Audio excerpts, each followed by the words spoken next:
Question जो आम तौर पे लोग जो है वो मुझसे पूछते हैं, सबसे पहला क्वेश्चन ये है कि ऑसबिल्डिंग की जो लीगल एज है वो कितनी है। यहाँ के जर्मन लॉ के मुताबिक कोई भी लीगल एज जो है वो ऑसबिल्डिंग की यहाँ पे नहीं लिखी जाती, लेकिन मैं अपनी वीडियोस में कहता हूँ कि बेस्ट एज जो कंसीडर होती है यहाँ पे ऑसबिल्डिंग के लिए वो 18 से 35 ईयर्स है। अगर आप इसके दौरान जो है वो ऑसबिल्डिंग स्टार्ट करते हैं तो एक तो ऑसबिल्डिंग मिलने के चांसेस ज़्यादा होते हैं, आपका वीज़ा अप्रूवल के चांसेस ज़्यादा होते हैं, और आप जब यहाँ पे जर्मनी में आते हैं तो आपके लिए पेंशन की एज तक 65 तक जो है वो इतना चांस होता है कि आप बाद में रिटायरमेंट के बाद फुल पेंशन जो है वो ले सकें। लीगल एज जो है वो यहाँ के लॉ के मुताबिक कोई भी नहीं है। अगर आप कोई बंदा कहता है जी कि 40 के बाद जो है वो आप ऑसबिल्डिंग नहीं कर सकते, तो ये बिल्कुल गलत है। आप 40 की एज के बाद भी जो है वो ऑसबिल्डिंग स्टार्ट कर सकते हैं, लेकिन उसमें बहुत सारी प्रॉब्लम्स आती हैं कि आप ऑलरेडी जो है वो एक तो 40 से अबव हैं और आपकी जो प्रायोरिटीज़ हैं वो थोड़ी डिफरेंट होंगी।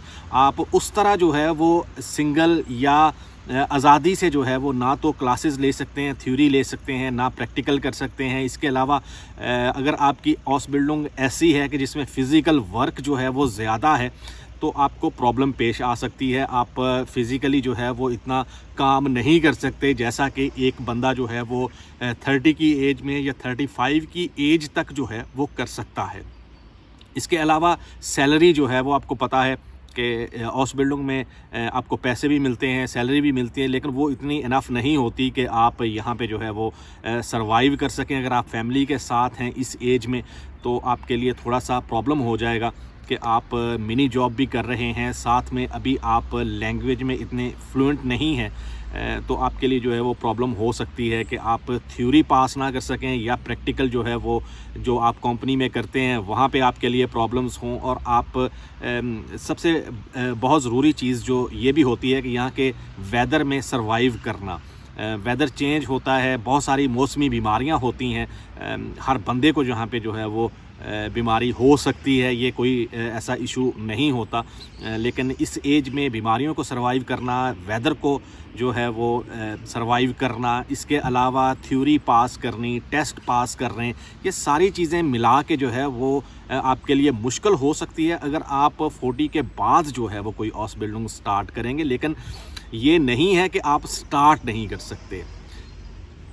ईजीएस्ट ऑसबिल्डिंग प्रोग्राम कौन सा है, और अगर वो लोग, हर बंदे की अपनी एक स्ट्रेटजी होती है, एक प्लान होता है फ्यूचर का, कि बहुत सारे लोग ये क्वेश्चन करते हैं जी कि मैं ऐसी ऑसबिल्डिंग करना चाहता हूँ जिसमें बाद में जो है सबसे ज़्यादा सैलरी जो है वो मुझे मिले।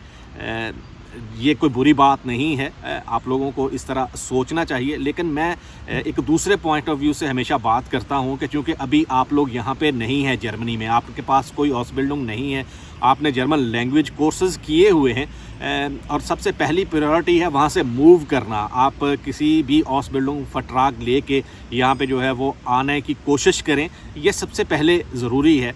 उसके बाद यहाँ पर आके आप ऑसबिल्डिंग जो है वो चेंज कर सकते हैं। 4 मंथ जो है वो प्रोबीसाइट होती है ऑसबिल्डिंग की, उसमें जो है वो कंपनी आपको फारग कर सकती है अगर आपकी क्वालिटी अच्छी नहीं है, या आप सही से काम नहीं कर रहे, या लैंग्वेज नहीं समझ रहे, या कंपनी में जो है वो इंटीग्रेट नहीं कर पा रहे, तो कंपनी जो है वो आपको फ्री कर सकती है और तब जाके जो है वो प्रॉब्लम होती है।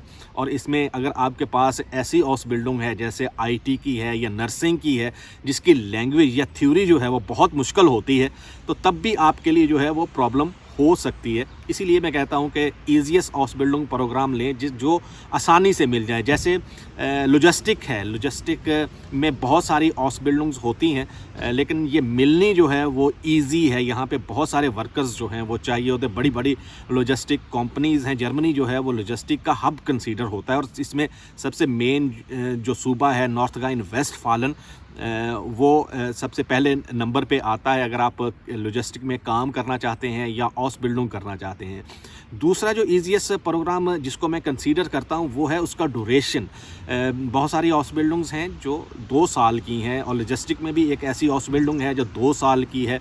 अगर आप 2 साल की ऑसबिल्डिंग लेंगे तो उसका ड्यूरेशन कम होगा। फॉर एग्ज़ाम्पल आपने लागारिस्ट में जो है वो एडमिशन लिया, आपको कॉन्ट्रैक्ट मिला और आप यहाँ पे जर्मनी में आ गए। उसके बाद जो है वो आप 2 साल में अगर आप ऑसबिल्डिंग उसको पास कर लेते हैं तो उसके बाद आप यहाँ पे ऑफनहाल्टिटल या रेजिडेंस परमिट के लिए जो है वो अप्लाई कर सकते हैं। ऑसबिल्डिंग कोई भी हो वो रिकग्नाइज़ होती है यहाँ पे, और 2 साल की ऑसबिल्डिंग के बाद जब आपके पास रेजिडेंस परमिट होगा तो आप अपनी फैमिली को मिलने जा सकते हैं अपने कंट्री में, और वो जो एक बर्डन होता है आपके माइंड पे ऑसबिल्डिंग पास करने का वो कम होगा, अदर देन जो ऐसी ऑसबिल्डिंग जैसे आईटी है या नर्सिंग है या कोई मैकाट्रॉनिक्स की ऑसबिल्डिंग है।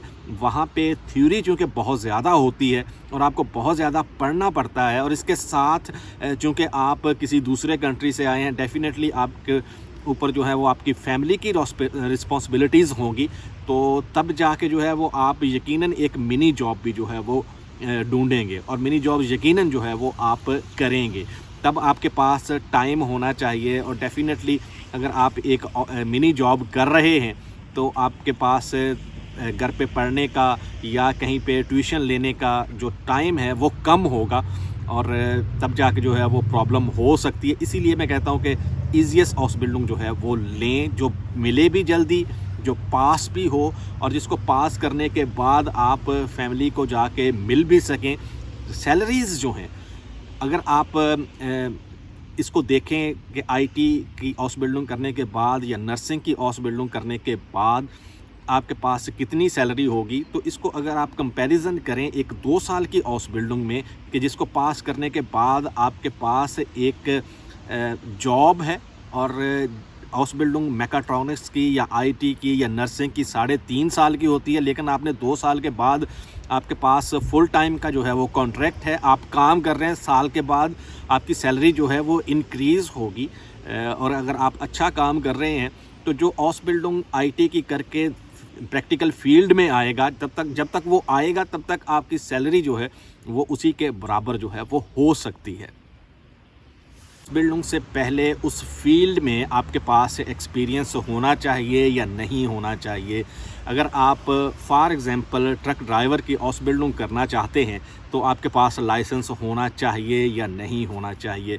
एक्सपीरियंस एज सच ज़रूरी नहीं है, आपका इंटरेस्ट होना चाहिए, और यही इंटरेस्ट जो है वो जो आपका कवर लेटर होता है उसमें शो करते हैं कि आप क्यों ऑसबिल्डिंग करना चाहते हैं, यही वाली ऑसबिल्डिंग जो है वो क्यों करना चाहते हैं। इंटरेस्ट होना चाहिए, पहले से एक्सपीरियंस होना ज़रूरी नहीं है, या आपका उस फील्ड में जॉब किया हुआ होना ज़रूरी नहीं है। अगर आप इसको इस तरह देखें कि एक 18 साल का लड़का है और वो ऑसबिल्डिंग के लिए अप्लाई कर रहा है, तो वो 18 साल से पहले ये ज़रूरी नहीं है कि उसके पास उस फील्ड का एक्सपीरियंस हो। एक्सपीरियंस होना ज़रूरी नहीं है। मोस्ट इम्पॉर्टेंट जो है वो लैंग्वेज कोर्सेज़ हैं, सर्टिफिकेट है। अगर आप ट्रक ड्राइवर की ऑसबिल्डिंग के लिए अप्लाई कर रहे हैं तो आपके पास पहले से लाइसेंस होना भी ज़रूरी नहीं है। अगर ये लाइसेंस है तो ये आपके लिए एक प्लस पॉइंट है। अगर आपके पास एक्सपीरियंस है तो ये आपके पास एक प्लस पॉइंट है कि आप जब भी ऑसबिल्डिंग करेंगे तो आप ऑलरेडी चीज़ों को जानते होंगे। अगर आपके पास ये एक्सपीरियंस नहीं है तो ये ज़रूरी नहीं है कि होना चाहिए।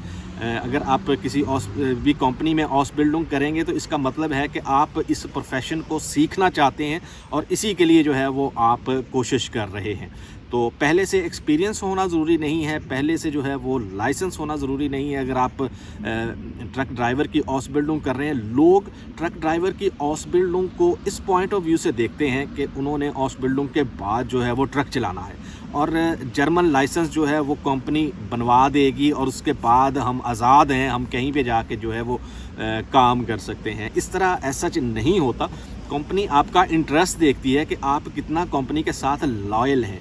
अगर आप लॉयल नहीं हैं, आप रिस्पॉन्सिबल नहीं हैं, तो किस तरह कंपनी जो है वो आप पे इन्वेस्ट करेगी, आपको एक लाइसेंस बनवा के देगी ताकि आप रिस्पॉन्सिबल भी नहीं हैं, आप कंपनी के साथ लॉयल भी नहीं हैं, आप पंक्चुअल भी नहीं हैं, और जब ऑसबिल्डिंग ख़त्म होगी तो आप लाइसेंस लेके जो है वो कहीं और जगह पे जाके काम करना शुरू कर दें। इस तरह कोई भी कंपनी नहीं करती। एक्सपीरियंस होना ज़रूरी नहीं है और ये भी ज़रूरी नहीं है कि कंपनी आप पे इन्वेस्ट करे ये देखे बिना कि जी आप इंटरेस्टेड हैं इस काम में, या सिर्फ आप ट्रक ही चलाना चाहते हैं। कंपनी ट्रक ड्राइविंग की ऑसबिल्डिंग इसलिए देती है ताकि वो बंदा जो है वो एक प्रोफेशन, एक बेवकूफ़ सीख के कंपनी के लिए जो है वो एक सरमाया बन सके, और वो किसी भी ऐसे बंदे का नाक फोल्ग हो जो ऑफिस में जो है वो काम कर रहा है। उसके लिए ट्रक चलाना ज़रूरी नहीं है। हाउस बिल्डिंग के बाद ये चीज़ें जो हैं वो समझने की ज़रूरत है। ये थी हमारी आज की वीडियो। यकीनन आपको पसंद आएगी। अगर पसंद आए तो चैनल को ज़रूर सब्सक्राइब करें। मिलेंगे किसी दूसरी वीडियो में। अल्लाह हाफिज़।